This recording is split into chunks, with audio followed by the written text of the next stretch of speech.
சனியை பொறுத்த வரைக்கும் பாக்கிய வீட்டில் சஞ்சரிக்கின்ற ஒரு அருமையான சந்தர்ப்பம். ஆனாலும் எந்த பாக்கியமும் இல்லையே, எல்லாம் இருந்தும் இல்லாத ஒரு நிலைதானே, ஒரு ஏக்கம் நிறைந்த ஒரு வாழ்வு தானே, ஒரு வெறுமையான ஒரு நிலவு தானே.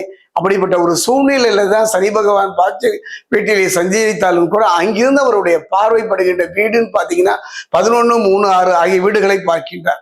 அதே நேரத்துல பாத்தீங்கன்னா ரேவதி 2ஆம் பாதத்தில் சஞ்சாரம் செய்து வருகின்ற சனி பகவான் உத்திரட்டாதி நட்சத்திரத்தை நோக்கி செல்ல இருக்கின்ற ஒரு காலகட்டம் தான் இந்த சனி வக்ரம்.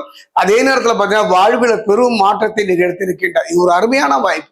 கடகராசிக்காரர்களை பொறுத்த வரைக்கும் கிடைச்சிட்டு போட்ட கல்லாக நிம்மதியற்று கலங்கி இருந்த வாழ்க்கைத்துல ஒரு மிகப்பெரிய ஒரு தாக்கத்தை, ஒரு மிகப்பெரிய ஒரு மாற்றத்தை இந்த சனி பகவான் சனி வக்ரத்துல அவர் நிகழ்த்துகின்றார். அதைத்தான் வாழ்வில மிகப்பெரிய ஒரு மாற்றத்தை நிகழ்த்த இருக்கின்றார். வாழ்வில விரக்தி மனநிலைக்கு சென்றவர்கள் கூட புது நம்பிக்கை, இனி அவ்வளவுதான் வாழ்க்கை, என்னை விட அறிவும் திறமையும் இருக்குங்க, ஆனா எங்கேயோ போயிட்டாங்க, நான் இன்னும் அதே இடத்துல தானே குப்பை கொட்டிட்டு இருக்கேன், இதெல்லாம் கலங்குகின்றீர்களே, கவலையே பட வேண்டாம்.